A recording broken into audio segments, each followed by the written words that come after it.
live संपूर्ण खबर को आसवा सारा विश्व देखिला महाप्रभु श्री जगन्नाथ विजयस्थली भव्य रूप विश्व ऐतिह्य मानचित्र में जोड़ी होती श्रीक्षेत्र नुआ रूप कारण बहु प्रतीक्षित श्रीमंदिर परिक्रमा प्रकल्प लोकार्पित करिसेंती मुख्यमंत्री नवीन पट्टनायक तेबे पोष्य शुक्ल सप्तमी तिथिर शुभ लग्न में प्रकल्पर देखा कि लोकार्पण होती सहित 3 दिन धरी चली यज्ञ पूर्णाहुति देइछंती गजपति दिव्य सिंह देव एवं श्रीक्षेत्र में भक्त पाइबे नुआ अनुभव पाइबे श्रीमंदिर में प्रवेश पूर्व परिक्रमा मार्ग में जीवे महाप्रभु दर्शन पर परिक्रमा प्रकल्प परिदर्शन करें परिक्रमा प्रकल्प उद्घाटन पर श्रीमंदिर रूपकल्प केमिति झलसी उठी तार दिव्य अनुभूति साउंटिबे भक्त उभय उपस्थित अछंती ब्राह्मण माने मध्य रहिचंती देखंतु ओडिसार मान्यवर मुख्यमंत्री ये जो कृतित्व आज लोकार्पित हेची ये एक मंत्र जहाकू जगन्नाथंकर अति पवित्र एवं प्रधान महाप्रभुंकर सिंहद्वार अरुण स्तंभ सन्निकटरू महाराज संपर्क अधिक सूचना हम सीनियर करेस्पोंडेंट अक्षय मिश्र अच्छा फोन लाइन अक्षय विश्व देखिला कि विश्व नियंता परिक्रमा प्रकल्प जेहेतु उद्घाटन पर सारा राज्य उत्सव मुखर तो निश्चित भाव में कहबा ये जो दीर्घ दिन स्वप्न पूरण होगा सहित परिक्रमा प्रकल्प एक ऐतिह्य संपन्न प्रकल्पर लोकार्पण उत्सव में समस्ते सामिल होते प्रशंसा करिसेंती भक्त वर्तमान एक दिव्य अनुभूति साउंटिबे कि जो लक्ष लक्ष श्रद्धालु माने जाउछंती एते सुंदर परिकल्पना को देखिकी देखो गोटे पटे जदि कहबा ए जो परिक्रमा प्रकल्प जो लोकार्पण सरी सारी भक्त मैंने जाकि दर्शन कर परिक्रमा प्रकल्पर बुलिकी तार अनुभूति साउंटी एवं खाली ओडिशा नुहे भारत भीतर भक्त नुहे देश विदेश आसवा प्रति भक्त जो मान को निमंत्रित कराई खुशी अनुभव कर विश्वास करना कि श्रीक्षेत्र अर्थात पुरी ओडिशा एते परिमाण उन्नति करते बदली जाती रूप कारण प्रति लोकर आशा थाए विश्वास थाए कि महाप्रभु दर्शन करवा जो पूर्वर पुरी एबर पुरी भितर अनेक फरक से देखी काली आम देखिलु कि लंडन आसते नाइजेरिया आसते तांजानिया आसते विभिन्न जगह अमेरिका आसते अभूतपूर्व खुशी अनुभव कर नुहे नेपाल जो पशुपति ट्रस्ट जी मुख्य आसते सी देखिले से विश्वास करें कारण यही जो कहले कि आगु जो सनातन धर्म जो भाव में उन्नति घटुची तेणु निश्चित भाव में प्रति धर्मानुष्ठान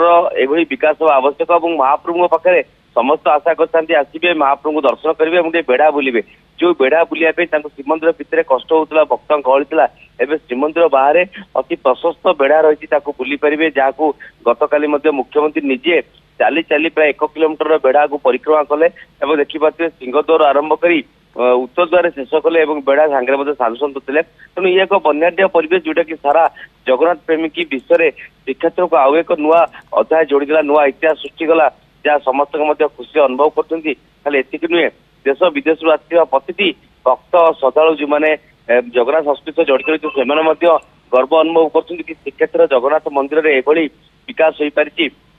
एवं विशेष भाव में राज्य सरकार धन्यवाद देते गोटे पटे आप देखुए कि गजपति महाराज और मुख्यमंत्री जो भाव में खाली आलोचना कले भाव विनिमय कले स्पष्ट अनुमान कि गोटे पटे कोटना कोटी राज्य सरकार और गजपति मिलित प्रयास आज एत बड़ करिडर हो पारि जो गजपति महाराज मुख्य कर्ता रूपे पूर्णाहुति देते प्रकल्प को लोकार्पण कर मुख्यमंत्री तेणु निश्चित भाव ये प्रकल्प कौन कौन कार्य गजपति अनुधान कर देखी मुख्यमंत्री की बुझाई तो निश्चित भाव गोटे भक्त जो आसवे कारण ये प्रकल्प होगा द्वारा कौन कौन बेनिफिट हम कारण प्रकल्प होगा द्वारा गोटे पटे भिड़ नियंत्रण हो सहित जो श्रीमंदिर सुरक्षा कथा कह सुरक्षा करिडर है सहित भक्तटीए जो आसिक खाली श्रीमंदिर दर्शन कर फेरी जाऊला एवं से श्रीमंदिर परिक्रमा प्रकल्प बुली तार विभिन्न जगार बसी ध्यान कर नीलचक्र दर्शन कर विभिन्न जगार बसिक से शांति परिवार सहित किस समय बीतई पार सहित जो सबुजीमा कराई गोटे भक्तटी आसिले ये महाप्रभु दर्शन सहित जो द्वार में बाहर जो सौंदर्य भरा सबुजीमा देखिए मन बेस खुशी अनुभव कर गोटे पटे आम जब कह तो ये एक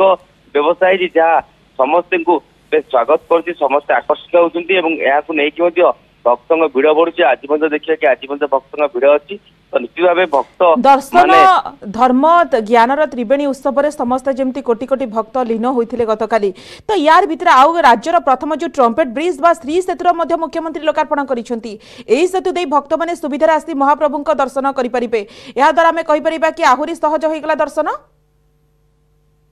निश्चित भाव आप श्रीक्षेत्र को आसवे जो श्री सेतु करा जायछि श्री सेतु रे जेतेबेले बाईपास रु श्रीक्षेत्र पहुंचे प्राय 2.5 किलोमीटर रास्ता क्रॉस करी आसवे आ देखु कि आ बड़दाण्ड को आसवा आवश्यक ना जिते श्री जगन्नाथ तीर्थयात्री केन्द्र में पहुंचे सेठू जो गाड़ी पार्किंग करेंगे और तलू को ओह्लेबे श्री दाण्ड को आसवे से बैटेरी ऑटोर व्यवस्था रही जो कि आप बैटेरी ऑटो रे 800 मीटर जो श्री दाण्ड कर